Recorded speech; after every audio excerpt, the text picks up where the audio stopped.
বেগম জিয়া ঘরে বসে যদি একটু কাশি দিত, ওইটা হাসিনার কাছে পৌঁছায় দিত। আপনার মনে আছে হাসিনা প্রেস কনফারেন্সে বলছে সে মহা সুখে আছে, ওখানে একটা কাশি দিলেও আমি জানি কখন কাশি দিছে। 2015 সালের মে মাসে সালাউদ্দিন বলল তাকে গুম করা হয়েছে। যেদিন গুম করা হয়েছে তার 15 দিন আগে আপনাকে সে কল করলো। আপনাকে কল করে সে বলল সে মেঘালয় যাওয়ার প্ল্যান করতেছে চিকিৎসার জন্য, তার চিকিৎসা দরকার, তার পরিবারও সেখানে যাবে, তার চিকিৎসা দরকার, বিভিন্ন বিষয়ে আলাপ আলোচনা করেছে। আপনার ওই আলোচনার কথাটা আপনার মনে আছে কিনা? কি ধরনের আলোচনা তার সাথে হয়েছে আপনার? হ্যাঁ, মনে হয়েছে, আছে অবশ্যই। সে আমাকে কল করেছে এবং সে আমার নাম্বার কার কাছ থেকে পেয়েছে আমি নিজেও জানি না। মানে হয়তো আপার লেভেল বিএনপির নাম্বার, হয়তো কেউ তাকে নাম্বারটা দিয়েছে। সে বলেছে যে আমার এই সিচুয়েশন, বাংলাদেশে থাকার মতো আমার অবস্থা নাই এবং I on my way to India, এবং আমাকে অলরেডি বাংলাদেশ থেকে মানে গুম করে ফেলেছে, গুম করে প্ল্যান করতেছে বা এই ধরনের কিছু একটা, আমার গুম হওয়ার সম্ভাবনা আছে। Right right. তারপরে যাই হোক সামহাউ সে তাকে ইন্ডিয়ার বর্ডারে ওখানে নিয়ে ফেলে দিয়েছে। ওখানে মনে না, এটা তার পরে আপনি আমাকে বলছিলেন, আপনাকে 15 দিন আগে থেকে সে আপনার কাছে বলছে যে সে মেঘালয়ে যাবে, দেশে সে নিরাপদ না, অনেক লোককে গুম করা হইতেছে, তারও বিপদ হওয়ার সম্ভাবনা আছে, এ ধরনের কথাবার্তা আপনাকে বলছে। এবং শো করার আগে আপনি আমাকে বলছেন সে আপনার সাহায্যও চাইছে, যে আপনি তাকে সাহায্য করতে পারেন কিনা। অ্যাবসলিউটলি। এবং এই কথা যে আমি যাওয়ার পরে আমার ওয়াইফকেও আপনাকে আনার ব্যবস্থা করতে হবে, বিকজ আমার আই নিড সাম হেল্প। আপনি অত্যন্ত ফ্রেন্ডলি ওয়েতে তার ফাইন্যান্সিয়াল অবস্থার কথা জিজ্ঞাসা করছিলেন এবং সে আপনাকে বলছিল তার অবস্থাটা কি, একটু আমাকে যদি একটু খুলে বলেন। হ্যাঁ, আমি বলেছি অবশ্যই যখন কেউ হেল্পের জন্য কল করে, ইটস এ হিউম্যানিটেরিয়ান গ্রাউন্ড, আমরা বিশেষ করে আমেরিকানরা আমরা তো বলবোই যারা বাইরে থাকি যে do you need any financial help, বলে যে I do need any help, I am okay with that. এবং আমার আন্ডারস্ট্যান্ডিং যতটা আমি যে the way he made the sound that he does have some মানে financial huge amount, এটা এখন এস আলমের কোম্পানি দেখ আর যারাই দেখ profit or non-profit organization for their own interest, সেটা বলেছে যে I am good in my financial side. সে কি এটা বলছে যে আমাকে এই চিকিৎসা বা যাওয়া বা সবকিছু বাবদ আমাকে এস আলম সাপোর্ট দিবে বা ব্যাকআপ দিবে, আমি ফাইন্যান্সিয়ালি ঠিক আছি, দরকার নাই? That is correct. That is correct. সেটা বলেছে। হ্যাঁ, আমাকে ওয়ার্ডিংটা আসলে কি বলছে, ওয়ার্ডিংটা যদি আপনি বলেন, ওয়ার্ডিংটা কি ছিল? ওয়ার্ডিংটা ছিল যে আমি যাচ্ছি, আমার যদি কোনো ওখানে হেল্প লাগে, হেল্প তো লাগবেই for my safety and security. I didn't know from that point that he was a raw agent and he will be supported by the Indian government and he's going to be living there like a king and queen. আমি তাকে আমি তার কথা বিশ্বাস করেছি, his word for it. I was very sympathized and বললাম যে you can count on me, আপনার যদি কোনো হেল্প লাগে including financial, I will try my best within my power. But I did not give him any promise.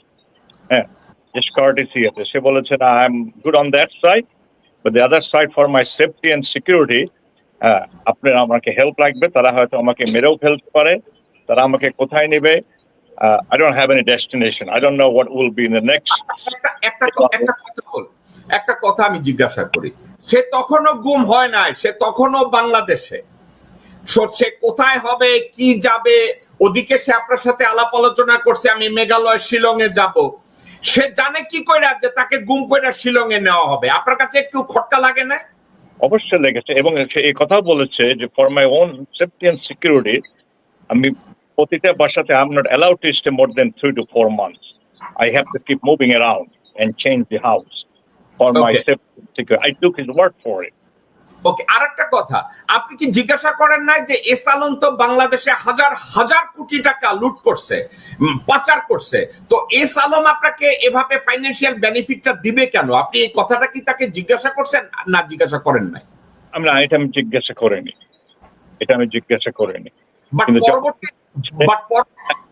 পরবর্তীতে কি আপনার ভিতরে কি কোনো কোয়েশ্চেন অ্যারাইজ করছে কিনা within your self that S Alam দেশের এত টাকা মারতেছে এবং সে আলম সালাউদ্দিনের মতো লোককে সে সাপোর্ট করতেছে, আপনার কাছে কি এটা রেড ফ্ল্যাগ মনে হয় না?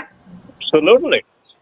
That it didn't dawn my mind in the first time from the beginning. Suppose যখন ইসলামের কথা মেনশন করলো, তখন I knew something is cooking, something is shady behind it, and he's not telling me the truth. Whatever he told me looks like, sounds like it's made up.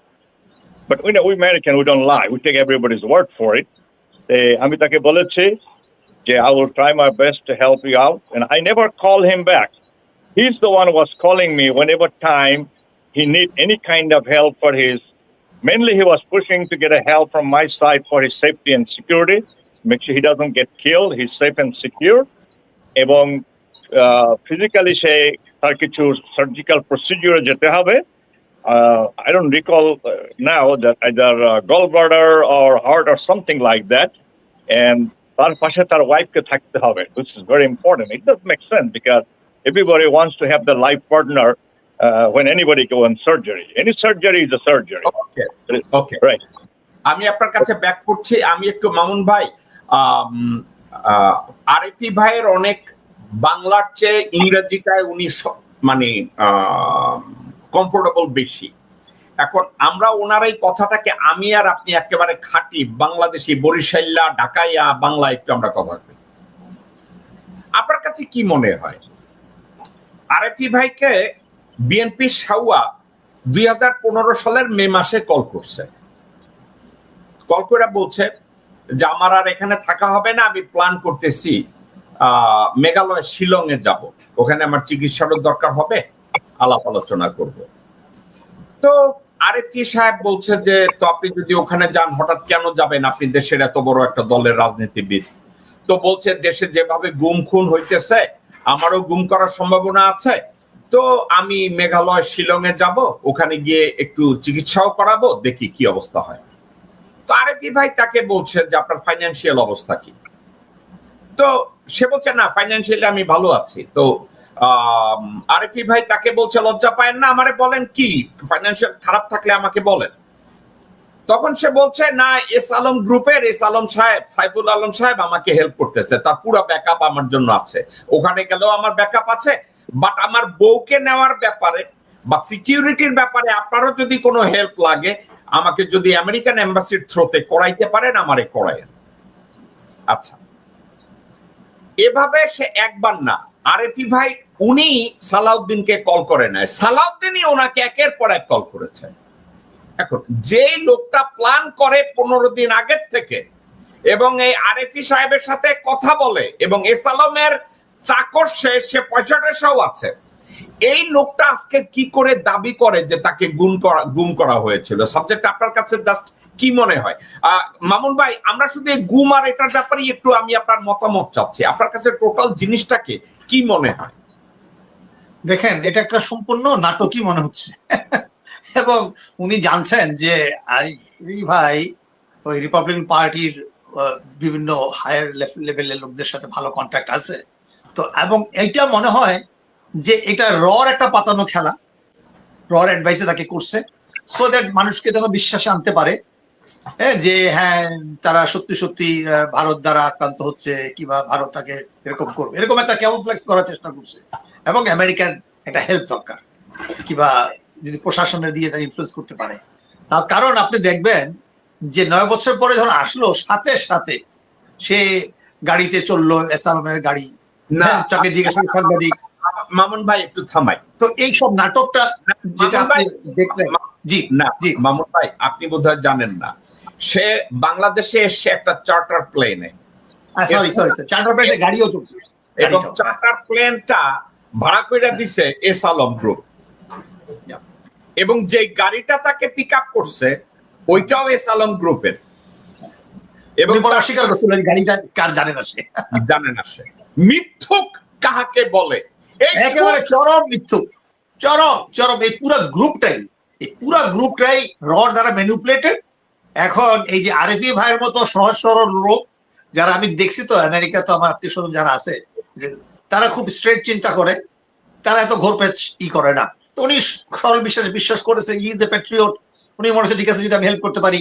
তো এই যে প্লটটা, এই প্লটটার সাথে আমাদের বেগম খালেদা জিয়া এবং তারেক রহমান আজকে যারা বিএনপির সমস্ত কর্ম, তারা কি এগুলো এতদিন পরেও কিছু বুঝে না? আপনি যেটা বলছেন তারা জিম্মি হয়ে আছে কিংবা গ্রেফতার হয়েছে, নাকি তারা